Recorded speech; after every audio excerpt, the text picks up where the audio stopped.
अस्सलाम वालेकुम। Life forex trading course की आपकी आज चौथी क्लास है और हम पढ़ रहे हैं मार्केट स्ट्रक्चर के बारे में। कल कुछ चीज़ें हमने पढ़ी थी और जो बिल्कुल इंट्रोडक्शन था स्ट्रक्चर का। और हमने सिर्फ ये देखा था कि ट्रेंड्स कितनी किस्म के होते हैं, बुलिश ट्रेंड होता है, बेरिश ट्रेंड होता है, मार्केट रेंज करती है। उसके बाद आप जो जोन्स हम लगाते हैं हाई और लो के, उनको आपने कैसे लिखना होता है। अप ट्रेंड में आप कैसे लिखते हैं, डाउन ट्रेंड में आप कैसे लिखते हैं। ये सब चीज़ें हमने पढ़ी थी कल। अच्छा, आज जो हमारा टॉपिक है वो ये है। सबसे पहले चीज हम ये देखेंगे कि कौन सा मार्केट का, जब भी कोई स्ट्रक्चर चल रहा होता है, फर्ज करें हम बात करते हैं कि एक बुलिश स्ट्रक्चर चल रहा है, बुलिश मार्केट चल रही है, तो उसका लो कैसे कंफर्म होगा। देखें, ये आपके पास एक स्ट्रक्चर है मार्केट का। ठीक है जी, प्राइसेस जो हैं वो अपना हाई ब्रेक करते हुए ऊपर जा रही हैं। कल हमने एक चीज पढ़ी थी कि जब तक प्राइस अपना हाई ब्रेक करती जाएगी, हम कहेंगे कि प्राइस अपने अप ट्रेंड में है, प्राइस बुलिश ट्रेंड में है। लेकिन एक हाई लगाने के बाद प्राइस रिट्रेस करती है। ठीक है, वापस आती है, थोड़ी सी नीचे गिरती है प्राइस। अब ये लो कब कंफर्म होगा, ये लो कैसे कंफर्म होगा। देखिए, आपने लिखना होता है ना, जैसे ये आपका लो है। ठीक है जी, उसके बाद ये आपका हाई है। ये बात आपने समझनी है बहुत ध्यान से, ये आपका हाई है। उसके बाद इसे आप कहते हैं कि ये आपका हायर लो है। ठीक है, लेकिन ये शक्ल भी तो हो सकती है। ऐसा भी तो हो सकता है कि प्राइस ये चीज बनाए, आप इसको हायर लो का नाम दे दें। ठीक है, प्राइस फिर नीचे आ जाए, फिर आप इसको हायर लो का नाम दे दें, प्राइस फिर नीचे आ जाए और यहां से ऊपर निकले। ठीक है जी, तो अब मुझे एक बात बताएं। आपका ये वाला जो पॉइंट था पहला, इसको तो आपने लो कह दिया, ये तो आपका लो हो गया, ये आपका हाई भी लग गया। ठीक है, अब इसको आप कहते हैं कि ये आपका है हायर लो, यानी एक ऐसा लो जो कि पिछले लो से भी ऊंचा है, पिछले लो से हाई है, तो इसको हम हायर लो कहते हैं। आपने इसको लिख दिया। ठीक है, लेकिन प्राइस थोड़ा सा ऊपर जाती है और नीचे ड्रॉप कर जाती है, तो क्या आपका ये पॉइंट अब वैलिड है। ठीक है, ये वैलिड नहीं है। फिर आपने कहा जी अब ये वैलिड है, ये तो वैलिड नहीं था, लेकिन अब प्राइस नीचे आई है, यहाँ से आके दोबारा उठी है, तो इसको मैं फिर हायर लो कह देता हूँ। क्योंकि पीछे वाले लो से तो ये ऊंचा ही है ना, ये जब आपका पीछे लो था इस जगह पे, इस लो से तो ये ऊंचा है बहरहाल। तो आप इसको हायर लो कह देते हैं, लेकिन प्राइस दोबारा ऊपर निकलती है और नीचे आ जाती है। अब आप कहते हैं कि जी ये दोनों दफा मैंने गलती कर दी थी, ये हायर लो ठीक है। अभी भी ये उस लो से तो ऊंचा है, देखें, इस लो से तो ऊपर है, तो अब आप इसको हायर लो लिख देते हैं। तो इस तरह आप कन्फ्यूजन का शिकार हो जाएंगे, बार बार आपको अपना पॉइंट चेंज करना पड़ेगा। ठीक है, मैंने कल भी ये बात की थी कि बिल्कुल आपको ये शेप नहीं मिलती मार्केट में। हाँ, इससे मिलती जुलती मिलती है, जैसे अभी हम लाइन चार्ट में जाकर देखते हैं तो देखें इससे मिलती जुलती कोई चीज़ बन रही है। देखें, ये हाई लो फिर हाई लो, अब यहाँ पे रेंज कर रही है प्राइस। तो मिलती जुलती चीज़ जरूर बनती है, लेकिन एग्जैक्ट सेम उस जिस तरह से चीज़ें नहीं मिलती जिस तरह कि मैं आपको यहाँ बना के दिखा रहा हूँ। हम उसको भी डिस्कस करेंगे आगे चल के। अच्छा, अब आप मुझे ये बताएंगे कि इसका क्या हल है। ठीक है, कुछ लोगों के मैसेज आए हुए हैं, स्ट्रक्चर ब्रेक नहीं हुआ, स्ट्रक्चर ब्रेक नहीं होगा। ठीक है जी। अच्छा, कुछ लोगों को समझ है, अच्छी समझ है स्ट्रक्चर की। उनका जवाब ये आया कि जी ये हाई लो हायर लो जो है ना कंफर्म नहीं है। अब मैं इस सारे सिनेरियो को वापस कर रहा हूँ, रिवर्स कर रहा हूँ।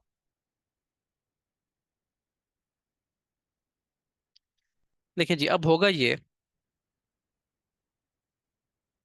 कि हमारे पास एक हो गया ये लो पॉइंट, ये एक हाई लग गया, प्राइस नीचे आई और यहाँ तक पहुंच गई। हम किसी सूरत भी इस पॉइंट को हायर लो नहीं कहेंगे, ये भी हायर लो नहीं है आपका।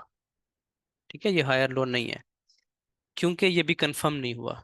कंफर्म कब होगा, जब प्राइस ने अपना जो हाई लगाया था ना, इस जगह पे जो हाई लगाया था, ये हमारा लो है और ये हाई है। तो जो हाई का पॉइंट था, जो हाई की लाइन थी, जब तक ये अपसाइड क्लोज नहीं हो जाती, मार्केट इसके ऊपर क्लोजिंग नहीं दे देती। क्लोजिंग क्या होती है सब लोगों को पता है, जो नए स्टूडेंट्स हैं उनको शायद ना पता हो, उनको आगे चल के पता चल जाएगा।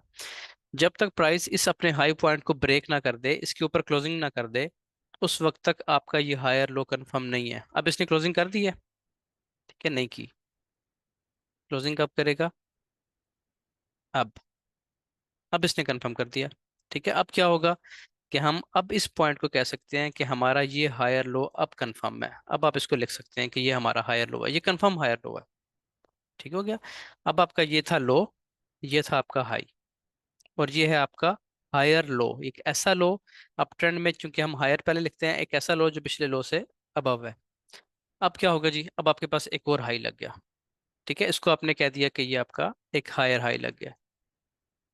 देखिए अप ट्रेंड में ना हायर हाई इतना इंपॉर्टेंट नहीं है, लो बहुत इंपॉर्टेंट है। आपको लो का पता होना चाहिए, हाई का आपको नहीं पता कोई बात नहीं। लो कंफर्म होना, लो कंफर्म लो का पता होना बेहद जरूरी है, इसके बगैर आपको कभी भी स्ट्रक्चर की समझ ही नहीं आएगी। ठीक हो गया। अब क्या होता है नेक्स्ट सिनेरियो, प्राइस यहाँ से नीचे आती है, दोबारा इस जोन तक अप्रोच करती है और यहाँ तक पहुंचती है।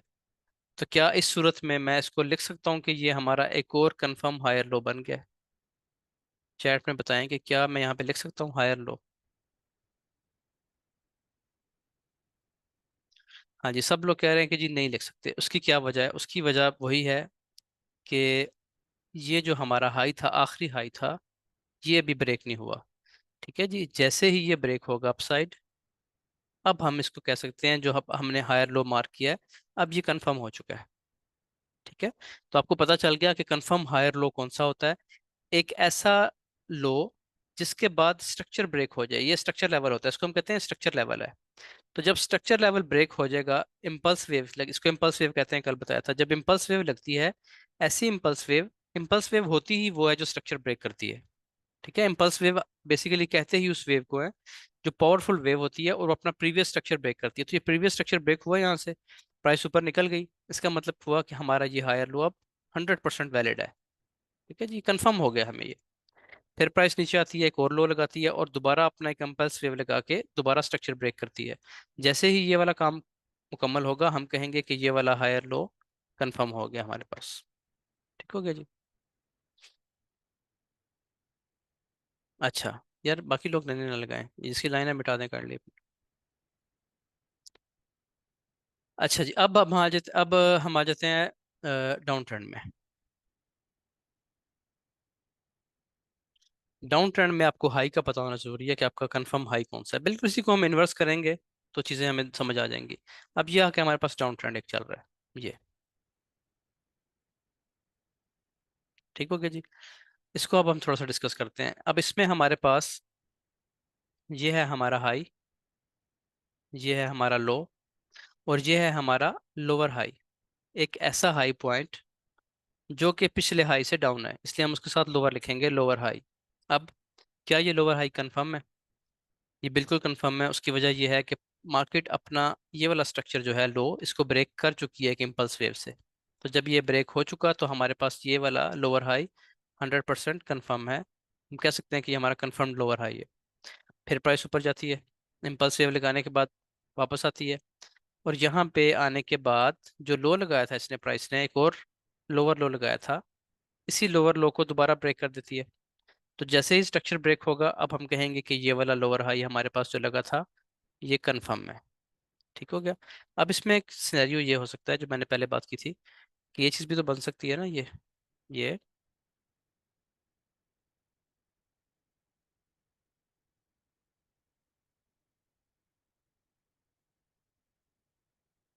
ये देखें, ये चीज़ बन सकती है ये डाउन, एक इम्पल्स वेव लगी है, रिट्रेसमेंट, फिर एक इम्पल्स वेव, फिर रिट्रेसमेंट।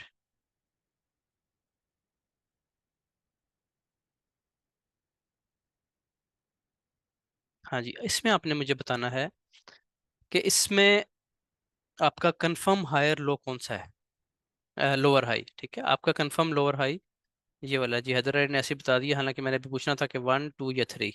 तो चलिए, उन्होंने पहले बता दिया कि ये आपका एक कंफर्म लोअर हाई है। ठीक है, क्यों है ये? क्योंकि इस हाई के बाद प्राइस ने अपना स्ट्रक्चर ब्रेक किया है। समझ आ गई आपको इस चीज़ की? इस हाई के बाद अब आपका ये हाई था, ये आपका लो था, ये आपका लोअर हाई है, और ये आपका लोअर लो है। ठीक है जी, अब ये लोअर लो ब्रेक नहीं हो रहा। इस वेव ने ब्रेक किया, इस वेव ने नहीं ब्रेक किया।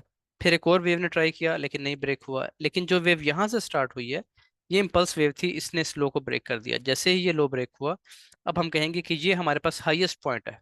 लेकिन हाई वही, उसी को हम हाई कहेंगे जो इन सब में हाई होगा, तो ये पॉइंट वन है, ये हाई नहीं है क्योंकि इसके ऊपर हाई एक और मौजूद है, इसके ऊपर एक और मौजूद है, तो ये हमारा बेस्ट पॉइंट है। इसको हम कह सकते हैं कि एक ही हाई पॉइंट है, लेकिन चूंकि ये पिछले से लो है इसलिए हम इसको लोअर कहेंगे, लोअर हाई।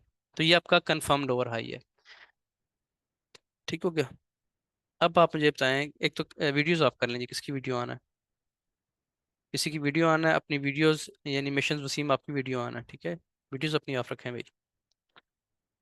देखें इतनी देर में स्क्रीन हिल गई है। हाँ जी, बल्कि हम यहाँ पे थे इस जगह पे, ये बता रहा था आपको। ठीक है जी, अब आपका कंफर्म लोअर हाई ये बन चुका है, क्योंकि आपका आखिरी लोअर लो टूट चुका है।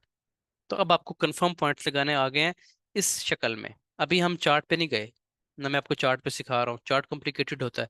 ये चीज़ें पढ़ के जब कॉन्सेप्ट्स क्लियर होंगे ना, फिर हम आगे इधर आगे चार्ट पे आके देखेंगे उसको।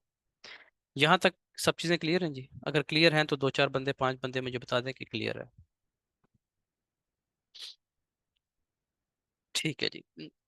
बस सही है, ठीक है, काफ़ी काफ़ी काफ़ी काफ़ी और काफ़ी हो गया, काफ़ी हो गया। अच्छा जी, इसको मैं करता हूँ डिलीट।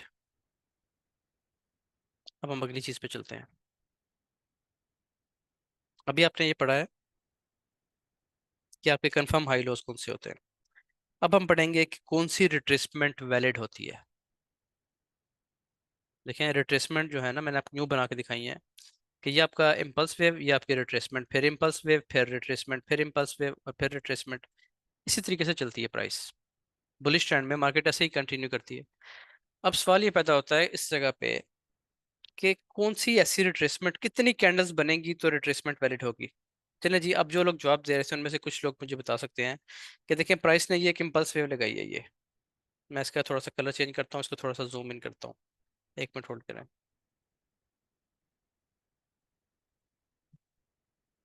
कोई एक दो लोग बताएं ताकि मुझे आइडिया हो जाए थोड़ा सा कि इस जगह पे प्राइस ने ये एक वेव लगाई है, उसके बाद ये रिट्रेसमेंट हुई है, और फिर प्राइस ऊपर निकल गई है। तो क्या ये जो कैंडल्स बनी है, जो प्राइस नीचे आई है इस जगह पे, ये रिट्रेसमेंट वैलिड है या नहीं वैलिड है? तीन चार लोग बता दें। मैं सिर्फ पूछता इसलिए हूँ क्वेश्चन कि मुझे थोड़ा सा आइडिया हो जाए। अच्छी बात यह है कि ज़्यादा लोग जो है ना वो पहले से ही माशाल्लाह ठीक है। ठीक है जी, वो कह रहे हैं कि जी ये वैलिड नहीं है। अब मैं इसकी वजह सबको बता देता हूँ। देखिए, होता ये है कि इस तरह शक्ल बनाने में तो ये बड़ा आसान सा काम है। मैंने ये बना दिया कि जी ये हाई, ये लो, ये इम्पल्स वेव, ये रिट्रेसमेंट, फिर इम्पल्स वेव, फिर रिट्रेसमेंट। लेकिन रिट्रेसमेंट कहना किसे है, कौन सी वेव रिट्रेसमेंट है, कौन सी वेव रिट्रेसमेंट नहीं है? इसमें बहुत से लोग कंफ्यूज रहते हैं। वो अक्सर पूछते हैं कि जी क्या एक कैंडल की रिट्रेसमेंट, यानी एक कैंडल नीचे आई है तो रिट्रेसमेंट मानेंगे, दो आई हैं तो मानेंगे, या 10 आई हैं तो मानेंगे? इसका आसान सा तरीका है, वो आपने समझ लेना है। तरीका ये है कि आपके पास प्राइस जो है वो, फॉर एग्जांपल हम बात कर रहे हैं कि प्राइस आपके पास बुलिश है, ऐसे प्राइसेस ऊपर जा रही है। ठीक है जी। अब यहाँ पे, बल्कि यहाँ तक बहुत है। इसके बाद ये होता है कि यहाँ से प्राइस सेल होना शुरू होती है। ये आपकी एक इम्पल्स वेव लगी है, ठीक है, स्ट्रॉन्ग वेव लगी है अपसाइड। यहाँ से प्राइसेस गिरना शुरू होती हैं, दो कैंडल्स बनाती हैं, या तीन बनाती हैं, या चार बनाती हैं, जितनी भी बनाए, जब तक आपका आखिरी जो बड़ी कैंडल आपकी बनी है ना, लास्ट कैंडल जो बनती है, लास्ट बाय की कैंडल, जब तक उसका लो ब्रेक नहीं होता, ये उसका लो है, ये उसका हाई है। ठीक है। अगर नीचे विक है तो विक को भी शामिल कर लेंगे। अगर उसका जब तक लो ब्रेक नहीं होता, हम उसको एक वैलिड रिट्रेसमेंट नहीं कहते। ये वैलिड रिट्रेसमेंट नहीं है। इसके बाद बेशक प्राइस अपनी शक्ल बना ले, बेशक यहाँ से ऊपर उठ जाए इस तरीके से, ऐसे, इसको हम एक रिट्रेसमेंट नहीं कहेंगे, बल्कि हम इसको इस तरह पढ़ेंगे कि ये जो पूरी वेव है इस जगह से लेके और यहाँ तक टॉप तक, ये पूरी एक ही वेव है। ठीक है। इसको हम इस तरीके से ड्रॉ नहीं करेंगे। क्यों नहीं करेंगे? क्योंकि यहाँ पे प्राइस ने थोड़ी सी रेंज की है, अपनी आखिरी कैंडल का भी लो ब्रेक नहीं किया। कम से कम एक कैंडल का लो तो ब्रेक करें ना, ताकि हम उसको रिट्रेसमेंट कह सके। ठीक है, इसका भी लो ब्रेक नहीं किया। तो क्या मतलब हुआ कि प्राइस ने सिर्फ रेंज की है इस एक कैंडल के अंदर और वो ब्रेक कर गई है। तो इसमें इसको हम एक ही वेव काउंट करेंगे। अगर इसकी जगह ऐसा हो जाता कि प्राइस इसके बाद एक दो कैंडल्स और बना देती, बेशक दो ना भी बनाए, सिर्फ एक बना दे, वो भी काफ़ी था, ऐसे। और इसके बाद यहाँ से प्राइस वापस उठती है। अब हम इसको किस तरह मार्क करेंगे? अब हम इसको इस तरीके से देखेंगे कि ये हमारे पास एक वैलिड रिट्रेसमेंट है, ये इम्पल्स वेव, ये इसकी रिट्रेसमेंट, और ये इम्पल्स वेव, यही चीज़ अभी हमने पढ़ी है ना, मार्केट ऐसे मूव करती है। तो इसको हम एक वैलिड रिट्रेसमेंट कहेंगे, ये बिल्कुल वैलिड रिट्रेसमेंट है, क्योंकि प्राइस ने अपनी जो आखिरी बाय की कैंडल थी ना, इस पूरी वेव में आखिरी बाय की कैंडल थी, उसका लो ब्रेक किया है। तो अगर कम अज कम ये रूल है कि कम अज कम एक कैंडल का जो लो है वो तो ब्रेक हो ना, ठीक है, तो आप उसको रिट्रेसमेंट मान लें, फिर आप मार नहीं खाएंगे। ये रूल 1 मिनट से लेके और मंथली कैंडल तक हर जगह पे अप्लाई होगा। ठीक है, जिस भी टाइम फ्रेम पे आप काम करेंगे और आप स्ट्रक्चर समझने की कोशिश करेंगे, स्ट्रक्चर पढ़ने की कोशिश करेंगे, तो उसमें आपने इस चीज़ का ख्याल रखना है कि कम से कम जो आपके पास आखिरी वेव लगी है, कम से कम उसकी एक कैंडल का लो ब्रेक हो। अब ये लो कितनी कैंडल से ब्रेक होना चाहिए? ये लो अगर सिर्फ और सिर्फ एक कैंडल से भी ब्रेक हो गया तो भी ये वैलिड रिट्रेसमेंट है। लोग पूछते हैं ना कि एक कैंडल का माना जाएगा कि नहीं माना जाएगा। अगर एक कैंडल ने लो ब्रेक कर दिया ना, ठीक है, तो भी ये वैलिड रिट्रेसमेंट है। लेकिन ये लो कंफर्म कब होगा? जैसे ही प्राइस यहाँ से उठेगी और अपना ये हाई ब्रेक करेगी, जो हाई लगाया था, ये हाई लगाया था ना इसने, ये हाई लगाया, 1 मिनट, ये देखें, ये प्राइस ने एक हाई लगाया, फिर एक रिट्रेसमेंट ली, और फिर अपना हाई ब्रेक कर दिया, ये स्ट्रक्चर लेवल ब्रेक कर दिया। इसका क्या मतलब हुआ? कि ये लो हमारे पास कंफर्म है, इसको हम कंफर्म हायर लो कहेंगे। ठीक है, ये कंफर्म्ड हायर लो है। अब देखें यहाँ पे एक ही कैंडल ने लो ब्रेक किया, इस कैंडल का, प्रीवियस कैंडल का। एक बात याद रखनी है, अगर इस कैंडल के पीछे विक आ जाए, मैं बल्कि ऐसी ही कैंडल बनाता हूँ जिसके नीचे विक है, तो आपने विक के ब्रेक होने का भी वेट करना है। ठीक है, यहाँ पे हम एक ऐसी कैंडल बनाते हैं कि जिसके नीचे विक होगी।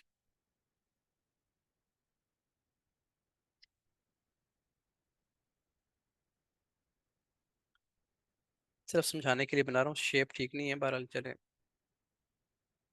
ये ले। ठीक है जी, अगर इस आखिरी कैंडल के नीचे विक भी है तो उस विक का ब्रेक होना जरूरी है। इस विक की ये जो जगह है, इसके नीचे कैंडल क्लोज करे, बेशक वो एक कैंडल हो, बेशक दो हो, बेशक 10 हो, आखिरी कैंडल का विक ब्रेक होना चाहिए। मुमकिन है इस तरह की चीज बन जाए कि आपके पास जो रेड कैंडल्स हैं, जो सेल की कैंडल्स हैं, वो ज्यादा बन गई हैं, एक से चार पांच बन गई हैं इस तरह, लेकिन चूंकि उन्होंने लो ब्रेक नहीं किया, इस वाले लो को ब्रेक नहीं किया, तो आप कहेंगे कि ये रिट्रेसमेंट आपकी वैलिड नहीं है। मेरे ख्याल बात आपको समझ आ गई होगी। इसी तरीके से अगर प्राइसेस नीचे आ रही हैं ऐसे, अब यहाँ से प्राइस उठती है और ये चीज़ बनाती है, एक, दो, तीन, तीन कर लें, पाँच कर लें, 10 कर लें, जितनी मर्जी कर लें, और यहाँ से ये ब्रेक कर जाती है डाउन साइड। जल्दी से बताएं कि क्या ये वैलिड रिट्रेसमेंट थी या नहीं थी? ठीक है जी, सब लोगों का मैसेज ये आ रहा है कि ये वैलिड रिट्रेसमेंट नहीं है। ठीक है यार, तो चार्ट लो आप लोग गंदा कर देते। इसको ऐसे करें, ये मिटा दिया करें, फिर ड्राइंग मिट भी जाती है, पता है आपको। क्लियर करेंगे ना माई ड्राइंग्स जाके, तो आपकी ड्राइंग्स मिट जाएंगी। अपनी ड्राइंग क्लियर कर दिया करें, मैसेज में जवाब दे दिया करें बेशक। यहाँ पे फिर गंद पड़ जाएगा, फिर मैं कैसे करूँ? अच्छा जी, अब ये दो लोगों की रह गई हैं, चले मैं कोशिश करता हूँ कि इसको मैं खुद ही खत्म कर देता हूँ। चार्ट पे निशान लगाने की बजाय ना आप वहीं पे कर दिया करें, मैसेज में जवाब दे दिया करें। अच्छा जी, अब इसके बाद ये वैलिड रिट्रेसमेंट नहीं है, क्योंकि सब लोग ये कह रहे हैं कि इसने जो आखिरी कैंडल थी ना, आखिरी कैंडल का भी, एक कैंडल का भी हाई ब्रेक नहीं किया। देखिए हाई ब्रेक नहीं हुआ। जब हाई ब्रेक नहीं हुआ तो इसका सीधा सीधा मतलब यह है कि ये, इसको हम इस तरीके से मार्क नहीं करेंगे। हाँ, अगर एक भी कैंडल इसका हाई ब्रेक कर दे, एक कैंडल भी अगर इसका हाई ब्रेक कर जाती, तो फिर हम इसको कह सकते थे कि यह वैलिड रिट्रेसमेंट बन गई है, जैसे कि मैं यहाँ पे आपको बना के दिखा रहा हूँ। चलिए इसी कैंडल को ऊपर ले जाते हैं ऐसे।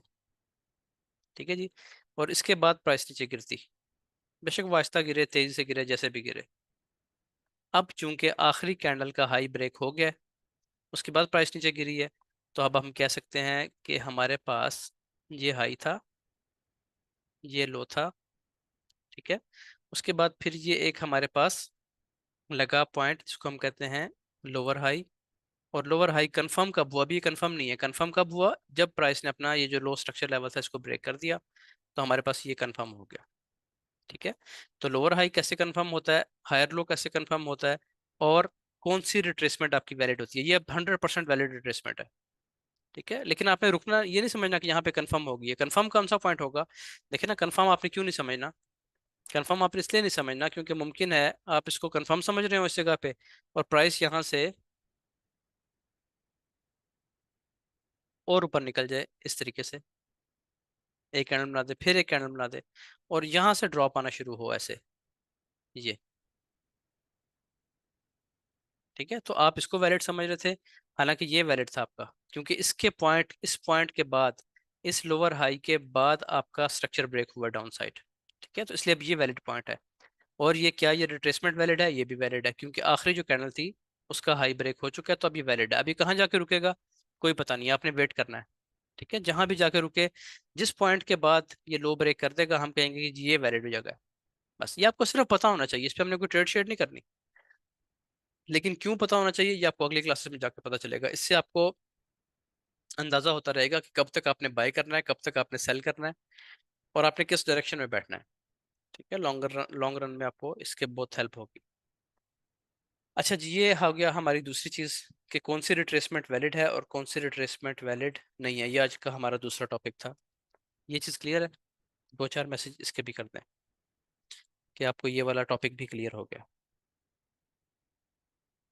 फिर हम चलते हैं जी तीसरी चीज़ की तरफ। बस काफ़ी हो गया, काफ़ी हो गया, काफ़ी हो गया, काफ़ी हो गया, काफ़ी हो गया।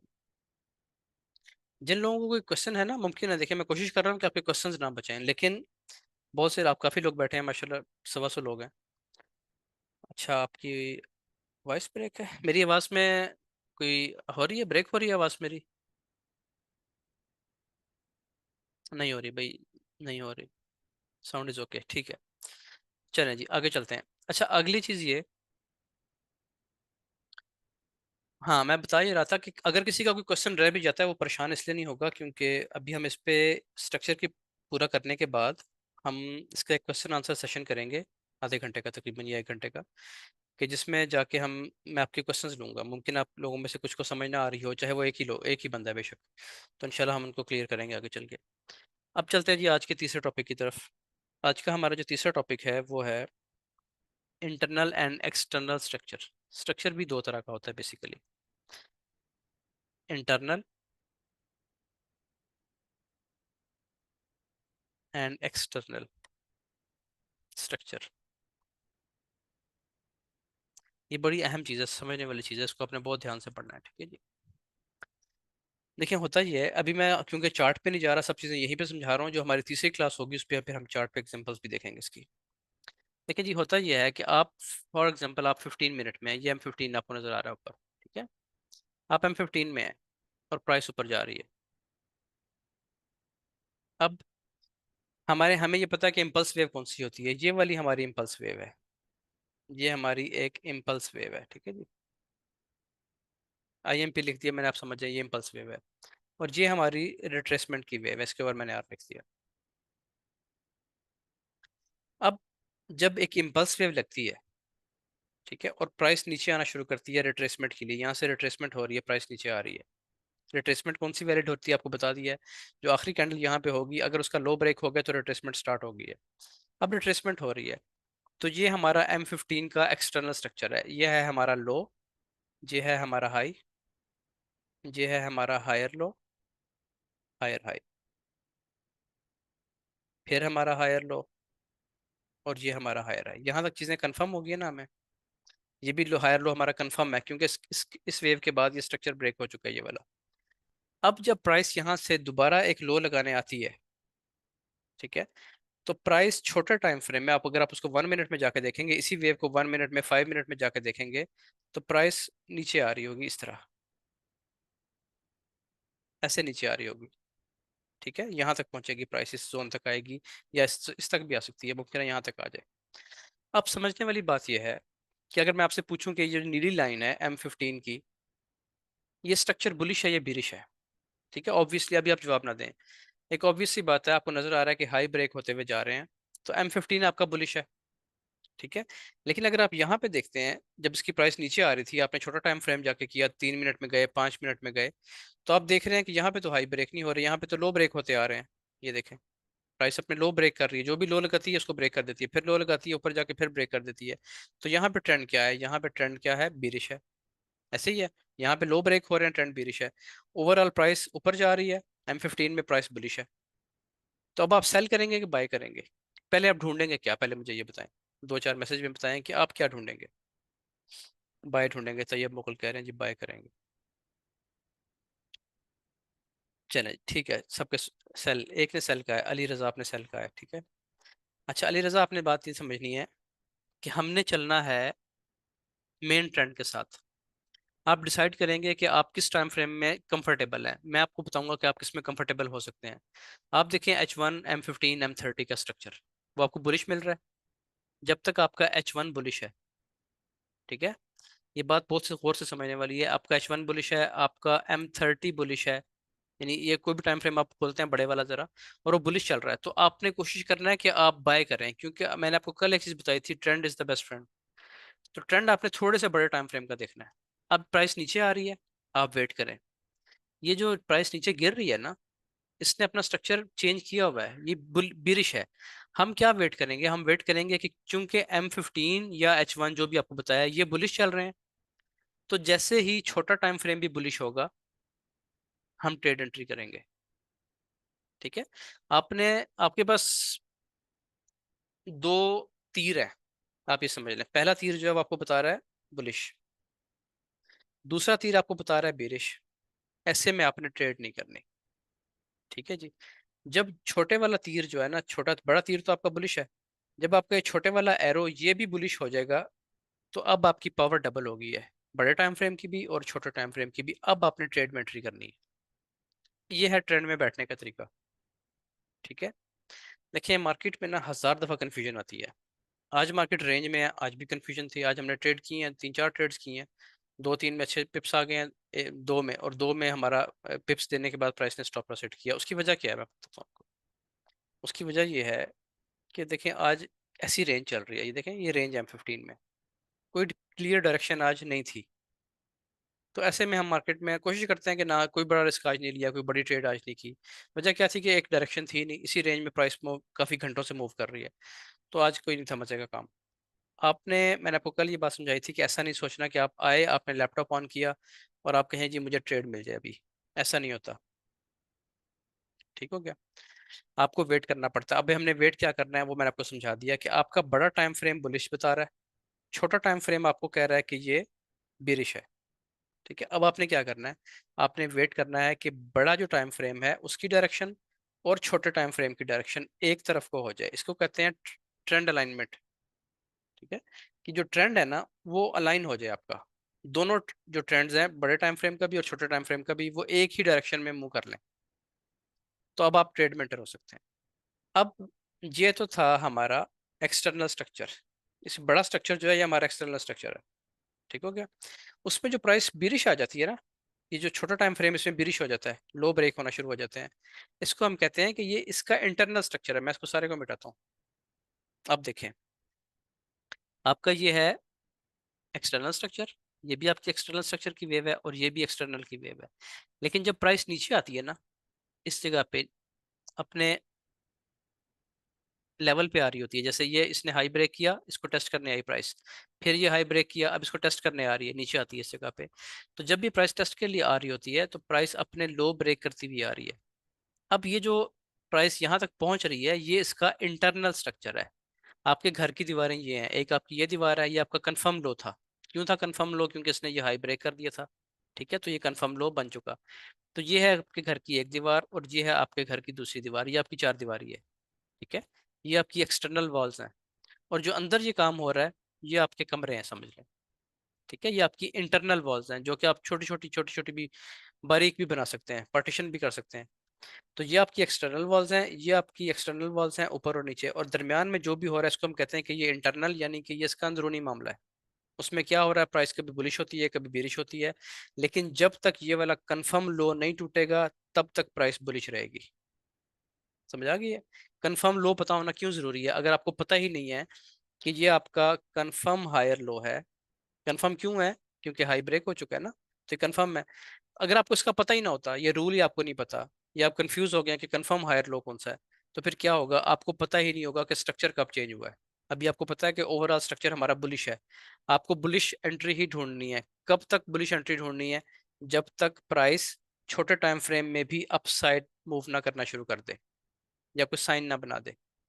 ठीक है, उस वक्त तक आपको बुलिश एंट्री ढूंढनी है। हाँ, अगर प्राइस नीचे आती है यहाँ से, आते आते आते अपना कंफर्म लो तोड़ देती है, ये होता है इसका कंफर्म लो, तो अब क्या होगा? अब आप ये कहेंगे कि सेल का ट्रेंड आ गया है। वो जो बुलिश ट्रेंड था वो चेंज हो गया है, अब वो सेल का डायरेक्शन में आ गया है, बिरिश ट्रेंड बन गया। उसकी वजह क्या थी? क्योंकि एक कंफर्म, जिसको हम 100% कंफर्म लो कहते हैं, वो टूट चुका। ठीक हो गया?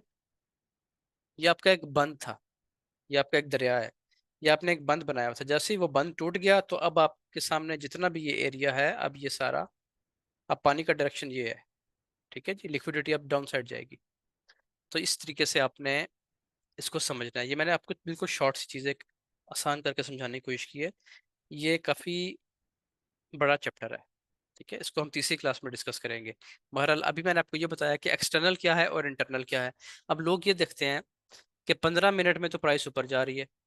ठीक है, और जो छोटा टाइम फ्रेम है 5 मिनट का, जब 5 मिनट में जाकर देखते हैं तो 5 मिनट में प्राइस नीचे आ रही होती है। वो कहते हैं जी यहाँ तो लो ब्रेक हो रहे हैं, आप बाय क्यों बता रहे हैं? यहाँ तो लो ब्रेक हो रहे हैं। ठीक है, अब फर्ज करें मैंने यहाँ से कह दिया कि जी आप इस जगह से बाय कर लें, यानी इस जगह से आप बाय कर लें, तो उनको यहाँ से कन्फ्यूजन ये होती है कि प्राइस तो अपने लो ब्रेक करती हुई आ रही है। तो आपने खुद पढ़ाया है कि जी जब लो ब्रेक होता हुआ आ रहा है, तो फिर आप ट्रेंड के साथ रहें, आप तो सेल करेंगे, जैसे अभी अली रजा ने कहा कि जी सेल होगी यहाँ से। ठीक है। अच्छा, हैरत की बात है जिन्होंने सही जवाब दिए हैं, एक का भी नाम नहीं याद, जिसने गलत दिया उसका नाम याद हो। बहरहाल यहाँ पे अब जब प्राइस लो ब्रेक करती हुई आ रही है ना, तो ये इसका इंटरनल स्ट्रक्चर है। आप बेसिकली इस बड़ी पिक्चर को देख रहे हैं, इस पिक्चर को देख रहे हैं। आपने बाय करना है क्योंकि आपके पास कंफर्म लो ये है। अब इससे पहले पहले या यहाँ तक जब भी प्राइस अपनी डायरेक्शन अपसाइड कन्वर्ट कर लेगी, तो बड़ा एरो पहले ही आपका अपसाइड है, छोटा एरो भी अपसाइड हो जाएगा, अपनी डायरेक्शन अब बुलिश डायरेक्शन में कर लेगा, तो अब आपने बाय करना शुरू कर देना है। इसका मतलब क्या था कि जो ये अप ट्रेंड का, जो एक हमारा अप ट्रेंड चल रहा था, वो अब यहाँ से कंटिन्यू करेगा दोबारा, यहाँ से दोबारा कंटिन्यू करेगा। अब आप दोबारा आ जाएंगे 15 मिनट में, तो आपको यही वाली शेप नजर आएगी। इसे क्या हो गया?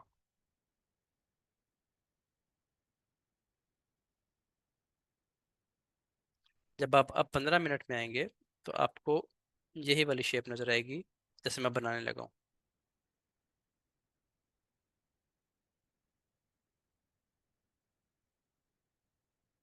जी, ये वाली जो पूरी वेव है, ये वाली जो प्राइस नीचे आई थी यहाँ से, और यहाँ से आपने बाय किया था इस जगह से आके, ये वाला, ये आपको 15 मिनट में ऐसे नजर आएगी।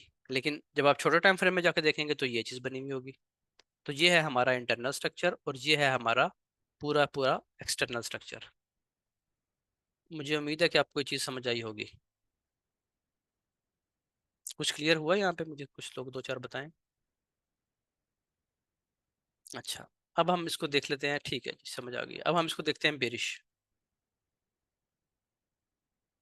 अब हम इसको बेरिश स्ट्रक्चर में देखते हैं। अभी हमने बुलिश स्ट्रक्चर की बात की है। अब ये है जी हमारा बेरिश स्ट्रक्चर।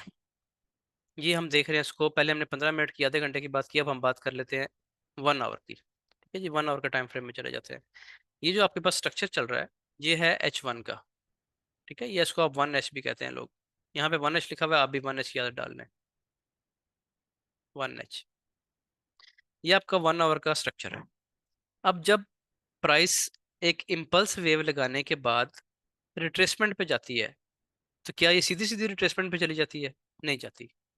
ठीक है, प्राइस क्या करती है कि जब ये ऊपर जा रही होती है, जो आप छोटे टाइम फ्रेम में देखेंगे ना H1 में, तो इससे ही नजर आएगा। छोटे टाइम फ्रेम में आपको ऐसे नजर आएगा, ऐसे 1 मिनट, 3 मिनट, 5 मिनट, 15 मिनट ऐसे चल रहे होंगे।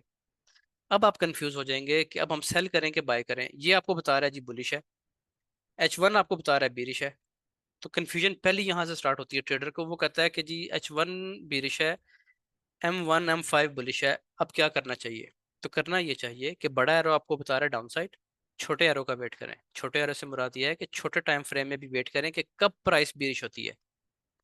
अब ये कैसे देखेंगे कब बारिश हुई है, कैसे पता चलेगा? ये हम पढ़ेंगे अपनी तीसरी क्लास में जाके, ठीक है, जो कि आपकी कल होगी इंशाल्लाह। कल छुट्टी नहीं है, उसकी वजह यह है कि फिर आगे ईद में छुट्टियां लग जानी है ना, 3-4 छुट्टियां ईद में आ जाएंगी। तो संडे छुट्टी हो जाएगी उसके बाद, क्योंकि संडे को मैं इसलिए क्लास नहीं रख रहा क्योंकि ज़्यादातर लोग जो हैं वो फिर आगे पीछे मंडी में गए होते हैं। आगे फिर ईद है, 2-3 दिन ज़ाहिर है लोगों को ईद के लिए भी चाहिए आगे पीछे जाना होता है। तो फिर कल का दिन हम छुट्टी नहीं करते, कल का दिन पढ़ लेते हैं इंशाल्लाह, ठीक है। उसका फ़ायदा हमें ये होगा कि एक तो हमारा एक दिन बच जाएगा, और दूसरा फ़ायदा ये होगा कि आपका स्ट्रक्चर कंप्लीट हो जाएगा ईद से पहले पहले। अच्छा, अब ये कैसे पता चलेगा कि ये छोटा एरो भी बेरिश हो गया है? इसके लिए हम कल की क्लास पढ़ेंगे इंशाल्लाह। लेकिन अभी आपको पता ही होना चाहिए कि एक्सटर्नल स्ट्रक्चर से मुराद ये होती है कि जो बड़े और कंफर्म आपके हाईज हैं, ये आपका हाई कंफर्म है। ये आपका हाई कंफर्म कब होगा? जब प्राइस नीचे इसको ब्रेक कर देगी, तो ये भी कंफर्म हो जाएगा। तो जो कंफर्म हाई लो होता है, ये आपके होते हैं एक्सटर्नल स्ट्रक्चर। उसके दरमियान में जो कुछ हो रहा होता है, इसको हम कहते हैं कि ये इसका इंटरनल मैटर है। इंटरनली प्राइस बुलिश है, ओवरऑल देखें तो प्राइस बिरिश है। आप यहाँ से देख रहे हैं ना, प्राइस बिरिश है, अपने लो ब्रेक कर रही है। लेकिन अगर हम इंटरनल आके देखते हैं तो प्राइस बुलिश है। तो इसमें कंफ्यूज नहीं होना, आपने वेट करना है। मैं आपको लेवल मार्किंग जब सिखाऊंगा ना, तो आपने वेट करना है कि प्राइस अपने लेवल पे आएगी, ये कोई लेवल है इसका। इस लेवल पे आके प्राइस अपनी शेप चेंज कर लेगी, अपनी शक्ल बदल लेगी। आपको पता चल जाएगा प्राइस की जो मेन ट्रेंड है इसको कंटिन्यू करने वाली है। जैसे ही वो शेप आपको नजर आएगी, आप यहाँ से सेल करना शुरू कर देंगे। उसका फायदा क्या होगा कि आप ट्रेंड के साथ बैठ रहे होंगे। ट्रेंड क्या है? बिरिश। ठीक है, ट्रेंड आपने हमेशा H1 का, कम से कम M30 का देखना है। गोल्ड की बात कर रहा हूँ। अगर आप दूसरे पेयर्स पे आते हैं, फॉर एग्जांपल आप करेंसी में काम करते हैं, तो उसमें आपने ट्रेंड 4 आवर का देखना है। ठीक है, उसमें आपने 4 आवर से नीचे नहीं आना। असूलन गोल्ड में भी 4 आवर की देखना चाहिए।